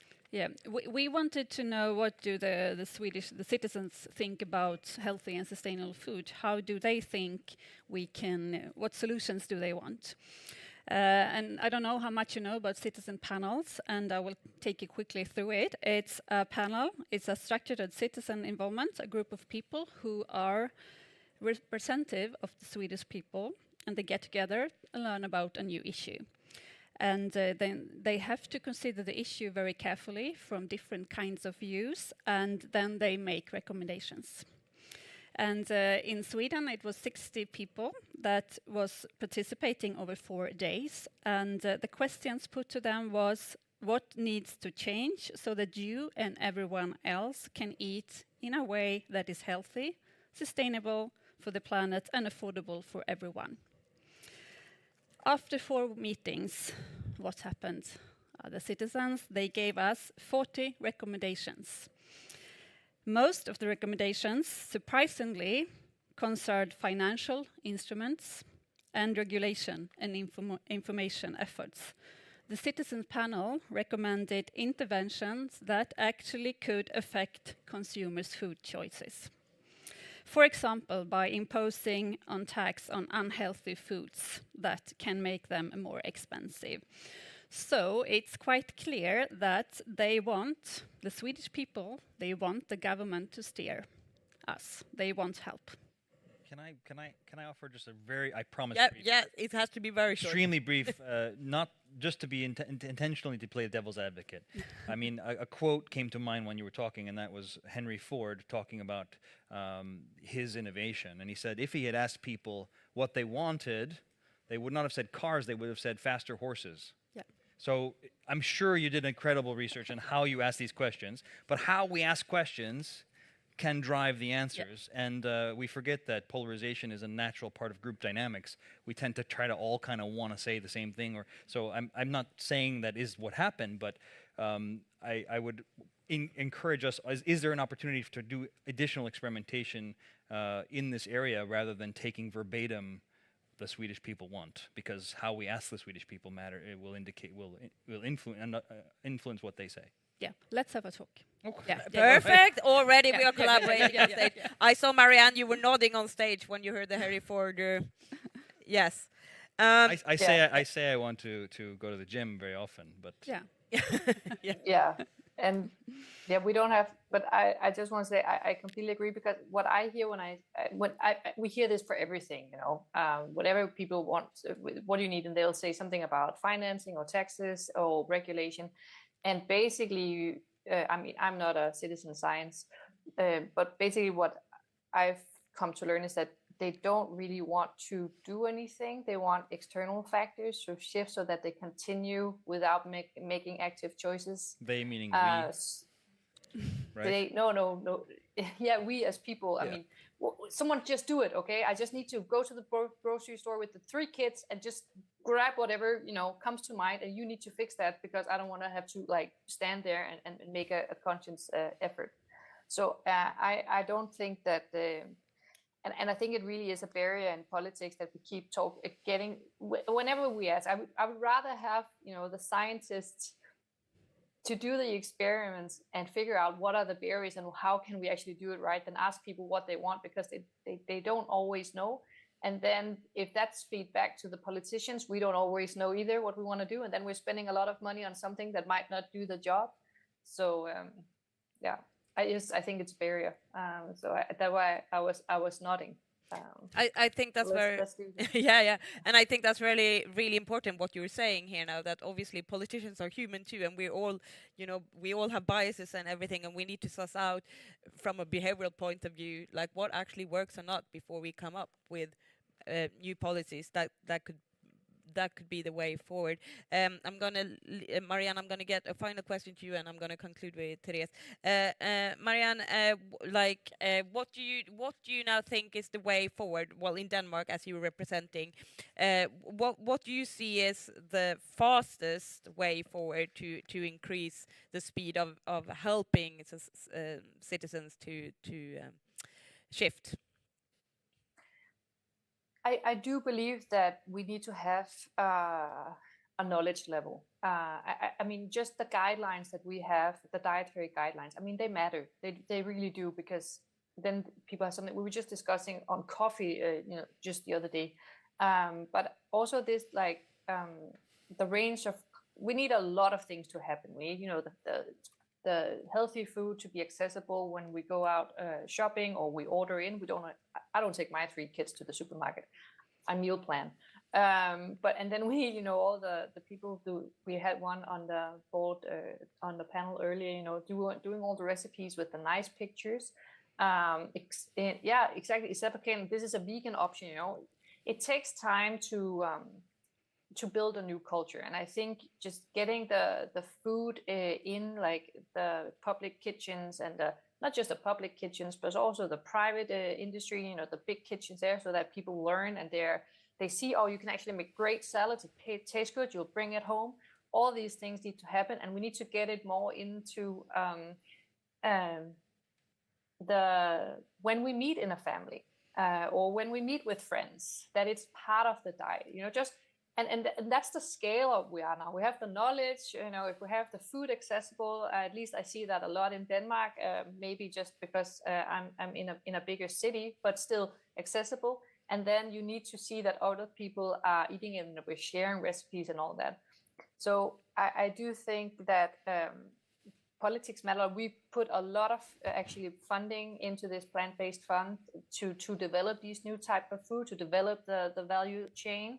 All these things I've had the privilege of visiting the Danish national team for chefs. I think we won the vegetarian option or meal or something last year, and it trickles down, and you're exposed to it when you go out, and you're exposed to it in the public, in the school meals, where there's also, if you have them, you can buy them. It's not provided, but you can buy them, and they're always vegetarian options. And all these things, they are changing, and we are having this debate, and just being exposed to it and getting a good experience with it. I mean, we've had bad experience with people on televisions, and then this man, we had them a few years ago. This man, he needed to eat more healthy, and they would give him a carrot, and he was like, "What is this?" And you're just exposing bad experiences to the people, like, "Oh, I can't, it doesn't fulfill me. It's not great to eat these things." But I do think that we are in a better place right now. But also and I really like the way that we, from a political point of view, are investing in this. We're investing a lot of it. We're helping the startups. We're helping, the value chains to be built. I see the supermarkets are really on board on making these things accessible. So yeah, I think we need to continue that and then learn from the experiences and change it if it's not working.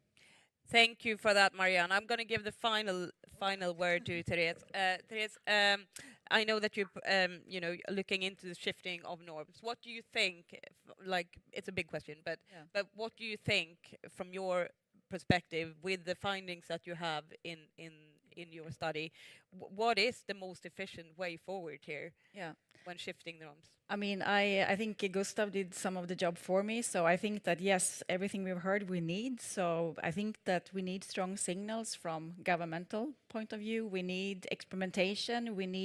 Because if we want to see those experiments, we need the industry to collaborate with the decision maker, to collaborate with the researchers. So to move ahead, we need to experiment as we do implement policies. We need to test policies. We need innovations, and the citizen panel was amazing. I was an observer to see people come together and talk and bridge polarization. So that's also one thing. We need more of all these things. So I think that, yeah, we need more of everything basically. But I think that, we need maybe first some governmental bold, maybe low-hanging fruits, like Gustav said. Maybe it is the carbon label, I don't know, but it feels like we need to get the ball rolling faster, because I think it's not rolling fast enough. So I think I completely agree with you, and I think that that's pretty much the message from all the speakers here today. We need to get the ball rolling much faster, and we can definitely do that by the recommendation that we've heard here today. The Nordic countries can be front runners. We have looked at procurement policies, and maybe a climate label, as the recommendations also said, could be the way forward. But I also think one of the most things that align here is that we need to shift the norm. We need to change our behaviors. We need to collaborate more and break the silos for sure. And we need to act, and we need to do it quickly. So with that, I want to say thank you to the panel, and also Marianne in Denmark. You can stay on stage while I just conclude. But thank you so much, and give them a round of applause, please.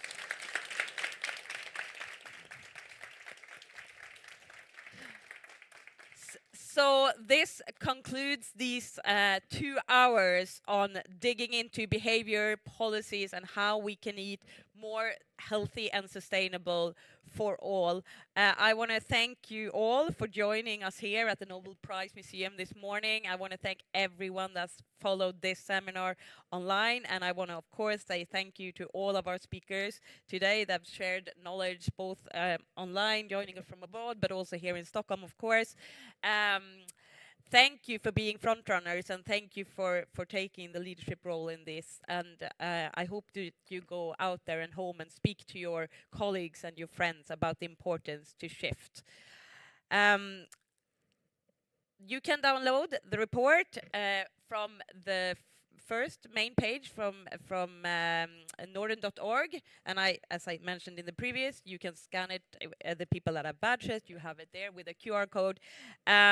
And for the people in Stockholm here, there is now important that we move into the foyer, because this place is opening for lunch in 45 minutes. So you have coffee there, and you can go also into the actual museum, but don't bring your coffee cup in there, because that's very important. And I want to say thank you on behalf of the Nordic Council of Ministers for you joining today, and let's shift together. Thank you.